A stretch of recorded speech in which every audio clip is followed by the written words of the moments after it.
यह मिस्त्री थूक लगाकर हवाई जहाज का पंखा जोड़ता है और हवाई जहाज स्टार्ट करने जाता है। जहाज स्टार्ट नहीं होता। अरे बाप रे, क्या कर रहे हो तू? तो छेनी हथौड़े से जहाज की मरम्मत करने लगता है। क्या सोच है रे तेरी? तभी देखता है कि सभी पैसेंजर आ रहे हैं। चलो साला चिंटू जल्दी से कबाड़ जहाज में नया पखना लगाता है।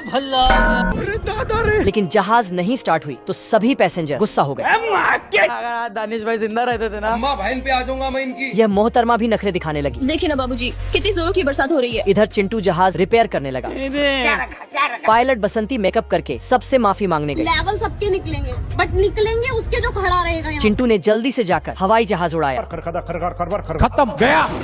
लेकिन कबाड़ जहाज का ऊर्जा पुर्जा